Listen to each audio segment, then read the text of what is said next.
Assalamualaikum warahmatullahi wabarakatuh. Perkenalkan, nama saya Made Rifki Fadila Ihsan. Saya akan menjelaskan PPT ini tentang teknologi off-season tanaman lengkeng pada rumah tanaman sebagai upaya memenuhi kebutuhan pasar. Abstrak 1 merupakan salah satu upaya untuk memenuhi kebutuhan buah kelengkeng tanpa melalui impor. Yang kedua, secara berkesinambungan akan memberikan nilai tambah baik bagi produsen buah maupun kepastian harga yang relatif tetap bagi konsumen. Yang ketiga, diharapkan kajian. Teknologi off-season tanaman lengkeng menghasilkan rekomendasi untuk membangun rumah tanaman bagi tanaman lengkeng yang meliputi lokasi, orientasi, fasilitas pendukung, bahan, ukuran, bentuk penutup rumah tanaman, dasar lantai dan pot tanaman, kontrol temperatur fasilitasi, dan sistem pompa dan saluran air. Latar belakang penelitian ini berdasarkan fakta bahwa permintaan buah-buahan di Indonesia terus mengalami peningkatan, yaitu sebesar 12-15% per tahun. Sejalan dengan pertumbuhan penduduk dan kesendaran dan faktor kesehatan, di mana buah-buahan merupakan sumber utama vitamin dan mineral. Dalam rangka mencukupi kebutuhan, buah-buahan dapat dilakukan dengan dua cara, yaitu satu, melalui peningkatan produksi, yang kedua, melakukan penambahan impor. Tujuan penelitian ini adalah untuk mengkaji penerapan teknologi off-season pada budidaya tanaman kelengkeng dalam rumah tanaman. Pengkajian dilakukan dari mulai syarat budidaya tanaman kelengkeng, teknologi off-season, dan pengaturan kelengkeng. Metode yang digunakan adalah penelitian lapangan dengan pendekatan deskriptif eksploratif. Asal mulai lengkeng adalah daerah subtropik, tetapi jenis tanaman ini ternyata dapat tumbuh baik di daerah panas atau tropik. Memiliki kelebihan dibandingkan dengan jenis lengkeng yang sudah ada, antara lain: 1. Umur lebih genjah.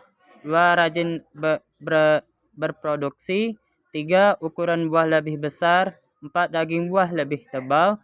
5. Rasa lebih manis. Dan keenam, pemeliharaan relatif lebih mudah.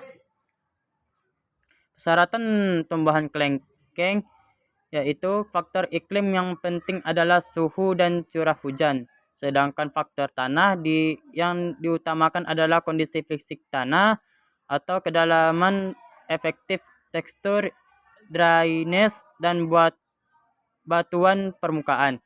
Sehingga iklim dan kondisi fisik tanah merupakan komponen utama yang digunakan untuk menilai kriteria sesuai lahan tanaman kelengkeng. Secara umum, fase tanaman lengkeng dibagi menjadi 5 fase, yaitu 1. Panen, 2. Pertumbuhan, 3.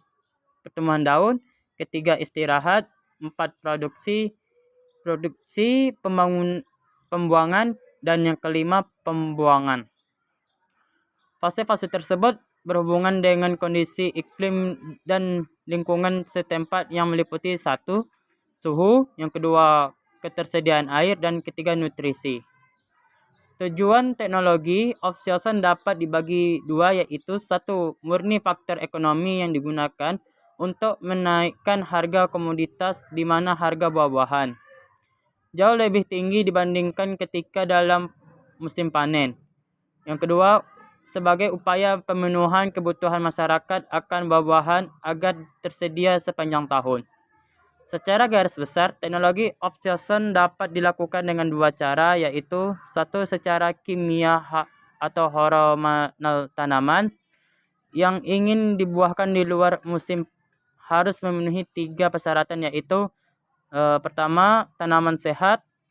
Yang kedua, tanaman sudah cukup umur atau sudah pernah berbunga. Yang ketiga, tanaman tidak dalam fase akselerasi pertumbuhan vegetatif yang ditandai dengan pertumbuhan tunas tanaman dan daun-daun baru. secara fisik yaitu dengan 5 cara: 1 kerat, 2 purning, 3 pelukaan, 4 peningkatan, 5 strength air. Teknologi obsession dengan cara fisik strength air akan menjadi kajian dalam budaya tanaman kelengkeng pada rumah tanaman. 1. Pengaturan kelangsangan tanah, yaitu A. Irigasi tetes. Keunggulan irigasi tetes drip irrigation yaitu 1. Tidak terganggu karena pengolahan tanah. Yang kedua, perencanaan dan konstruksi murah bila penyumbatan tidak terjadi, dan pemeliharaan emitter minim. Yang ketiga, dapat diletakkan di bawah mulsa plastik dan diterapkan di daerah bergelombang. Keempat, definiensi sangat tinggi. Yang kelima, respon tanaman lebih baik. Sistem dan peralatan yang digunakan pada irigasi tetes yang terdiri dari pompa, sumber air, control head, mainline, valve, manifold, dan lateral. Sistem kontrol irigasi tetes secara garis besar kendali cerdas meliputi 1 input, 2 output, 3 clips. Clips dibagi menjadi 3, yaitu purification, yang kedua relay evaluation, dan diffusification. Yang kedua, rekomendasi rumah tanaman untuk tanaman kelengkeng. Pada sudut pandang rumah tanaman budidaya tanaman kelengkeng harus memperhatikan hal penting, yaitu 1. Kedudukan rumah tanaman termasuk lokasi, desain termasuk desain bahan. Tanaman untuk tanaman kelengkeng. Pada sudut pandang rumah tanaman budidaya tanaman kelengkeng harus memperhatikan hal penting, yaitu 1. Kedudukan rumah tanaman termasuk lokasi, desain termasuk desain bahan, ukuran, bentuk, dan pendukung. Yang ketiga, sistem pipa dan saluran air, sistem kontrol dan pengatur pemilihan dasar lantai.